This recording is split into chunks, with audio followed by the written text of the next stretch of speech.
Well, we're joined now by Janatan Sayeh, who is an analyst at the Foundation for Defense of Democracies and an Iran expert. Thank you very much indeed for taking the time to speak to us from Washington.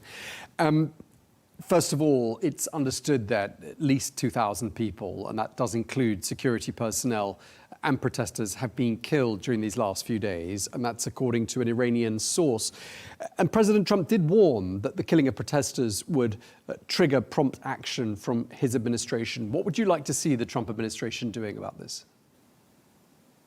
You're right to point out the horrific death counts that's happening inside Iran. The estimates actually go as high as 12,000 civilians within only 48 hours. So between January 8th and 9th, that's the numbers we've heard. So it's really the repression machine is at its full capacity right now, is really going after it.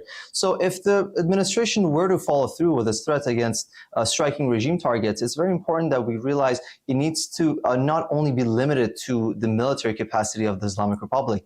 If the idea is to aid this protest movement, we need to go after the repression sites. And that is something that we've seen Israel do towards the end of the 12-day war. So we're talking about the command and control, the certain IRGC bases that limit or restrict or really crack down on different protest movements within Tehran, the greater Tehran area. You're talking about local law enforcement, the police headquarters that do these crackdowns, intelligence agencies. So that would really ensure the fact that this movement can topple the regime without the necessities of either boots on the ground or aggressive military campaign against Iran as a whole. In the past, when there's been unrest in Iran, it's gradually faded away. And there is a risk that that happens again this time. And I'm wondering whether you think there's an element and whether you'd like to see the United States strike while the iron is hot before the momentum fades. What would you have to say about the timing of this? Timing is very crucial here. So we have great momentum on the ground, and really what sets this movement apart from compared to previous ones is the fact that once the opposition led by Prince Pahlavi called on protests to continue, we saw a major escalation in the movement starting on Thursday night, and that's when we saw the internet blackout as well. That tells you the opposition's leadership over this is what really poses an existential threat to the regime. But nonetheless, you're talking about an apparatus that is okay with killing thousands of unarmed protesters, which means external influence is really, really key here. No movement is able to progress in isolation. Everything is always connected. And in this context, Iranians have been very vocal on the ground that they do want support from President Trump. His rhetorical remarks have been very inspiring to the protest movement, and it is now time to back that up with action, because if we risk to really let this momentum fade, the backlash would be horrendous. They've already threatened to execute every protester arrested. They arrested thousands of protesters. So it would be really a catastrophe to watch this moment fade without really meaningful backing from Washington. Would you say of all the chapters of unrest we've seen since 1979, this is the most serious and perhaps the most threatening as far as the leadership in Iran is concerned? It certainly is, and some are not even calling it a protest movement. It's labeled as a revolution by people inside the country. You have to look at 2025 as a whole. It was a very turbulent year. It was the year that, of course, economically, the people were suffering heavily because of mismanagement and corruption. The environmental crisis was really horrific this year, and it was in 2025 that the water scarcity issue went beyond just rural areas, and it impacted major cities like Tehran as well. Now, you have to couple that with the unfortunate fact that 2025 was the year that the Islamic Republic executed the most amount of people, about 1,000, just within 1 year. So once you look at really the year at a glance, it tells you why the grievances are not like any other protest wave. But it's very important, again, to ensure that they can sustain this momentum. And it's not just protest movements either. We're talking about strikes that need to go on. But from the protesters' perspective, this is a point of no return. It is really in their minds, they're either going to get shot on the street or they're going to get apprehended and executed later. So it is now or never, and there is no way out but through. The Iranian foreign minister says the situation is, quote, under total control. Do you believe him?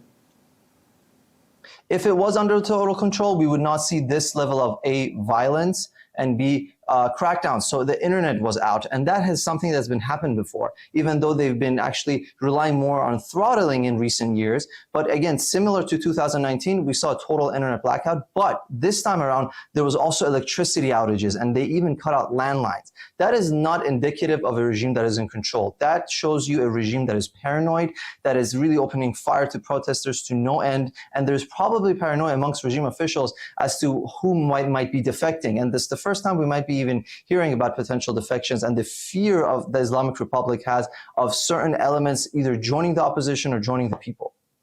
Right. I mean, what are you hearing with regards to defections? And just as an extension of that, I mean, the sense of paranoia and nervousness in the ranks of the regime is there for good reason. I mean, we've seen Iran compromised by Israel in a major way in terms of intelligence in recent months, and many Iranian proxies around the world are considerably less strong than they were 18 months or so ago. So do you think defections are likely? This is the closest we've ever gone to them. And correctly, you pointed out that the war in Israel, Israel's war against the Islamic Republic was a true game changer. It was after the June war that we really saw the regime's image shatter, not only internationally, but also domestically. Iranians saw that. They noticed that this regime that for years had been claiming to be fighting Israel and America failed to retaliate meaningfully as their leadership was decapitated. So that was very inspiring for Iranians. But for defections to really be implemented, those defectors need to know that there's going to be international backing. They need a little bit more of a push from the international community if they realize that there is no way out, meaning they're unlikely to be able to escape to Syria, even though higher level officials might have those aspirations.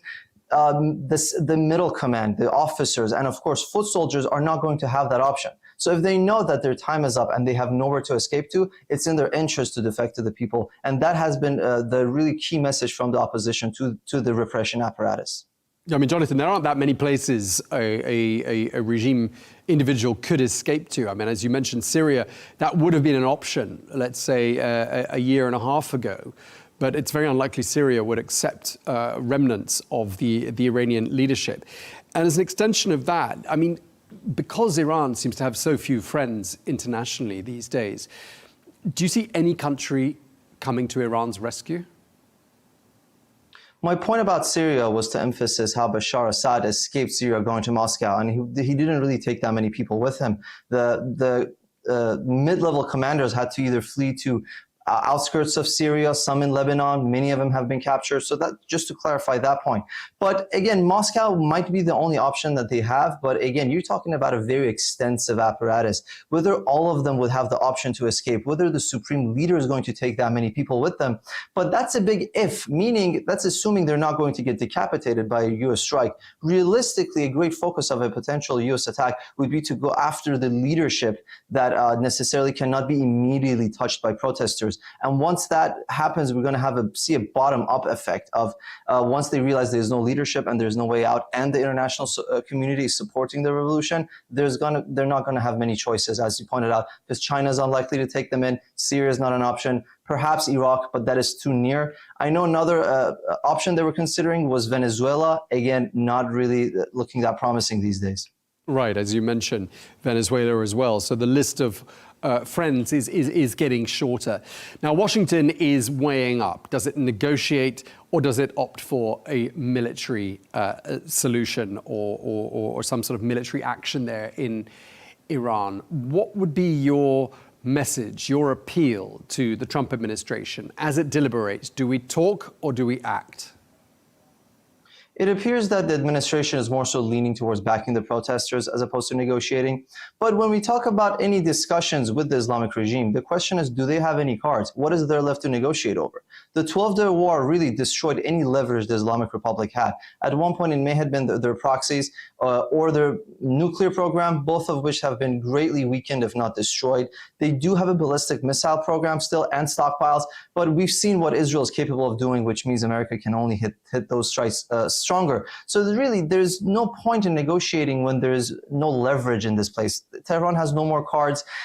And more importantly, we're talking about a regime that is not going to back down on its policies. even when they have negotiated, they've never backed down on supporting terrorism in the region. You're talking about an entity that wanted to assassinate the president as the negotiations were going on. So if we know that behavior change is not possible with the Islamic Republic, and they have nothing to really provide us concessions with, then I don't see the point in negotiations. Not to mention that they always drag out these talks just to create a false sense of improvement internally, as we saw in earlier 2025. That said, even if the administration wanted to talk to them, does not mean they're ruling out a strike. We saw what happened before the war. Iran and America were still technically in talks. Nonetheless, Washington did greenlight Israel's attacks on Iranian nuclear infrastructure. Just lastly, Jonathan, you've mentioned Reza Pahlavi, the son of the last Shah of Iran. He is, of course, urging President Trump to intervene.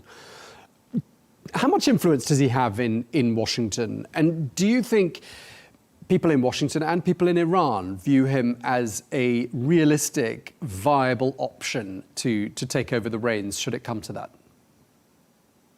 His legitimacy comes from the protest movement inside Iran, not necessarily from Washington. And this wave was really unprecedented. Once he called on the uprisings to continue, and that was on Thursday and Friday, and that's what we saw masses come out, not like nothing before. And this is the first protest wave we've actually seen protesters not only talking about regime change and saying death to the dictator and wanting to move beyond the Islamic Republic. It's the first time we saw protesters actually talking about the alternative, talking about what happens after regime change. Of course, the opposition's plan and many protesters right now are looking at this as more of a transition phase because there cannot be a power vacuum. And given the nature of this movement that is inherently anti-Islamist and wants to have positive relations with the West and the entire world, really, the opposition led by Pahlavi is the only entity that could facilitate that. So you're talking about, of course, international legitimacy that does come with the plans that the opposition has in mind, but more importantly, Iranians on the ground in every city, not just rural areas, have been really vocal about rallying behind one entity as a symbol, really, to be able to move past the Islamic Republic and have a democratic transition. Okay, we really appreciate you taking the time to speak to us. We'll have the chance to speak again and discuss these events as they unfold. Thank you so much, Janatan Sayeh, analyst at the Foundation for Defense of Democracies and an Iran expert. Thank you very much indeed.